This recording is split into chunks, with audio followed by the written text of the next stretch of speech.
Olá! É com muito prazer e, sobretudo, gratidão que eu volto aqui a me comunicar com você para expressar minhas informações e minhas opiniões a respeito de um fato político relevante do dia, da semana, da hora, né? Caso você goste do vídeo que eu vou gravar aqui, você dá um like. Caso você não seja inscrito no canal do YouTube José Neumann de Pinto, você se inscreve. Mas não precisa nem se inscrever, nem dar o like para dar a sua opinião. Escreva um comentário, que eu adoro ler comentários sobre as opiniões que eu dou aqui. A opinião que eu tenho a dar hoje é uma opinião muito séria, muito grave, como exige o momento, né? Eu vou opinar aqui a respeito de mais uma atitude fora do esquadro, ou como diria o Bolsonaro, fora das quatro linhas, né, do doutor Alexandre de Moraes, ministro do Supremo Tribunal Federal, autoridades máximas do Judiciário na República, né? Esses ministros, como você vai ver agora nesse meu comentário, estão preocupados com a opinião pública, ou seja, você, eu, os brasileiros em geral, têm a respeito da atividade deles. O que é um mau presságio, porque o ministro do Supremo não tem que se preocupar com isso. O ministro do Supremo só tem uma preocupação que tem que ser eterna enquanto durar seu mandato, que é fazer obedecer à Constituição da República de 1988. Fazer com que ela seja obedecida por todos, inclusive os membros da casta do Poder Judiciário, do Poder Legislativo e do Poder Executivo. Os membros do Poder Executivo e do Legislativo são eleitos pelo povo. O Judiciário não. Mas o judiciário também não tem que estar procurando se comunicar com a sociedade. E eles estão se comunicando tanto com a sociedade que você vai ver que eu vou te dar agora uma informação importante. Olha, o Instituto de Pesquisa Atlas Intel mostrou que metade da população brasileira não está gostando do trabalho do Supremo Tribunal Federal. 51%. Outra metade aceita, 49%. E por que é que eu acho isso grave? Eu acho isso grave porque isso é um reflexo da polarização política. Quem é a favor do governo é a favor de Alexandre de Moraes, que faz o trabalho do governo na justiça, junto com outros lá que também são mal avaliados. Quem é contra ele. Então, a divisão do país se reflete na opinião que se tem da atividade do relator-mor da República, né? Pois é incrível isso, essa coincidência, né? O, o ministro Alexandre de Moraes é o mais benquisto, mas não é o mais malquisto. O ministro campeão em desgosto, né? Desgostarem dele, é o Gilmar Mendes, né? 56%. Roberto Barroso, com 53%. Dias Toffoli, com 50%. Representam outros nomes de ministros do Supremo que o cidadão não engole, digamos assim, na gíria, né?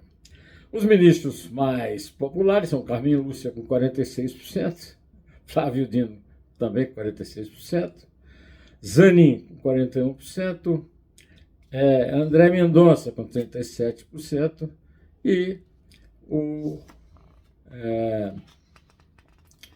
aliás, o André Mendonça tem um nível assim, mais baixo de todos, né? De preferência, né? Bom, tudo isso, a primeira coisa que me revolta é que eles estão preocupados porque eles acham que isso é um problema de comunicação. Igualzinho o Lula. Tudo. O Lula não faz nada para punir, ajudar a punir os ladrões dos velhinhos aposentados. Está tudo bem com ele, porque ele acha que tudo é um problema de comunicação. E a razão dessa reunião que houve do ministro Alexandre de Moraes com influenciadores né, convidados a participar de discussões e atividades na dependência do tribunal, mostram claramente que ele está preocupado. Ele não está preocupado com o que ele tem que se preocupar. Com o que tem que se preocupar os 11 ministros do Supremo? Em fazer com que a Constituição seja cumprida rigorosamente. O que eles fazem? Não fazem. Não fazem. Ganham os maiores salários do poder público, mas não fazem, não cumprem a sua principal missão. O que eles fazem é política, porque são nomeados por políticos e todos eles estão ali sintonizados, digamos para ser educados, com os seus chefões políticos. De um lado Lula, do outro lado Bolsonaro, né? Que é, como eu já disse, que tudo é polarizado. Por isso que o Alexandre de Moraes teve, na notícia que foi dada a respeito do assunto dessa reunião, na quinta-feira, 14 de agosto, com 26 influenciadores digitais, disse de saída: nós precisamos aprender a nos comunicar melhor. E precisamos aprender a nos comunicar melhor via redes sociais. Eles estão obsessão, o Alexandre principalmente, por redes sociais, porque eles acham que pode se popularizar. E por isso que eles convidaram os membros da segunda edição do evento Leis e Likes.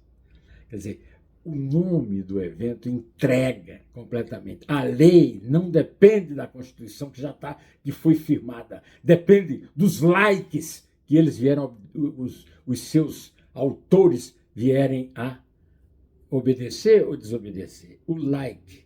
Quem manda, eles reclamam das redes sociais, mas que comanda, conforme declara Alexandre de Moraes explicitamente, são os likes. Os likes mandam nas leis.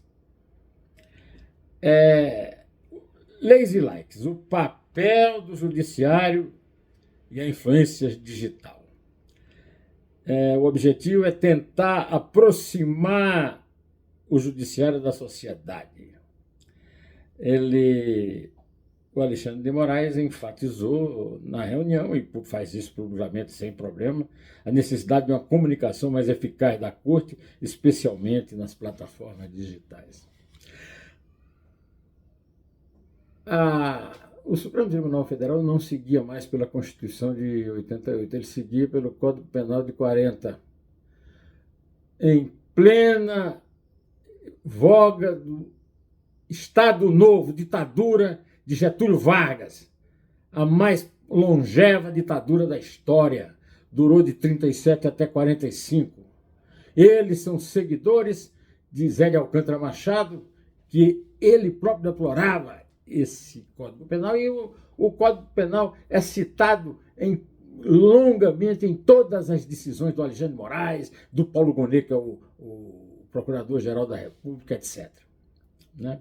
E é isso aqui. Por isso que eles fazem essa reunião, por isso que eles convidam para a reunião os mais ativos das redes sociais. Você vai me desculpar, mas eu vou precisar ler agora. Eu vou mostrar para vocês como pensa de verdade Alexandre de Moraes. Eu vou entregar o Alexandre. Olha só. Alexandre, 2 pontos. Aspas. Nós não sabemos nos comunicar bem. Primeiro, que 80% das pessoas dormem enquanto a gente vota. Meus amigos, desculpe, eu fecho a aspa que eu volto a abrir depois. Por que então que eles votam? Para quem então que ele faz para quem então que eles fazem reunião para discutir como é que vai ficar mais popular? Se ele trata o público no qual ele quer ser popular desse jeito, um bando de dorminhoco. 80% dormem enquanto trabalhamos. Aí sigo, Alexandre, aqui. Dos 20% que ficam acordados, 10% não entendem, ou seja, são burros. Só eles são inteligentes. Só os 11 deuses do Olimpo do Supremo são inteligentes. O resto é um bando de bestas que não sabem entender. E os 10% que sobram, segundo ele, não concordam. Então é uma dificuldade, disse o ministro. Então a dificuldade não é que ele não segue a Constituição, nem seguem mesmo, apesar de citar muito o tal Código Penal, eles seguem a cabeça deles, né? Não. O responsável é você que fica dormindo enquanto eles votam. É você que paga o salário deles. É você que se dá o luxo de criticá-los. 10%. A pesquisa diz que são 50%, viu, ministro? Presta atenção. Mas desses 50%, 40% estavam dormindo, né, ministro? Ele também fez uma comparação entre o tempo de investigação da tentativa de golpe e o escândalo do INSS. Fui perguntado a ele sobre isso, por que demorava tanto. Não, 2 anos, que é o tempo que tem durado essa investigação do golpe, entre aspas, né? Um golpe que não teve tanque, que não teve dragona, né? É um golpe. Ou melhor, como diria a petista Fátima, lá do Rio Grande do Norte, um golpe. Bom, agora o escândalo, né? O ministro, pelo amor de Deus, você, além de não se responsabilizar pelo fato de que ninguém foi punido por ter roubado 6 bilhões e 300 milhões de reais. Alguns dizem que foi 9, mas isso já foi meio abandonado. 9 bilhões, 6 bilhões, não entendo. Bilhões de reais roubado do pobre, do aposentado pobre que não tem como sequer pagar o pão da manhã ou uma cama para dormir, está todo mundo dormindo nas calçadas. Pelo amor de Deus. 2 anos vai ficar discutindo, não discute mais nada no país, todo mundo, o crime organizado mandando e tal, e os caras estão discutindo a mulher que pintou de batom e foi condenada a 14 anos, estátua da justiça e por aí afora, um que morreu na cadeia, etc. E o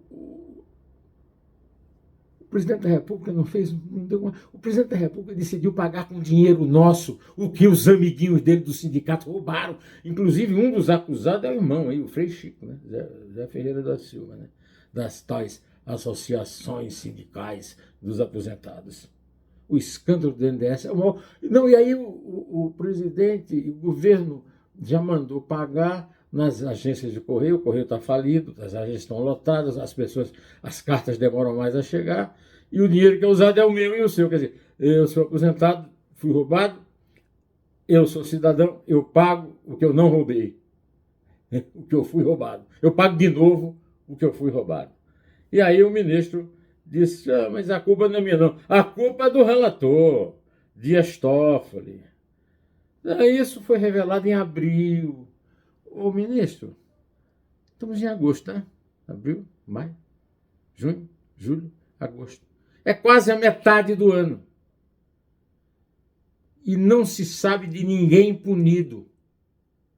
É uma vergonha, ou não é? Aí não houve despesa pública. E aí vem o André Marcília com aquela sua sagacidade, com aquele seu olhar de águia, e diz o seguinte, e quem pagou as passagens, as refeições e as estadias dos participantes? Hein? Eu vou dar essa chance a você. Alexandre não vai responder, mas você pode dizer para mim. Você diz aqui para mim, quem é que pagou? Quem pagou essa farra aí? Essa farra das lazy likes, hein? Pois é, então. Estou contando com isso. Já te falei. Eu adoro ler comentários sobre o que eu opino aqui. Vou ficando aqui, direto ao assunto. Até!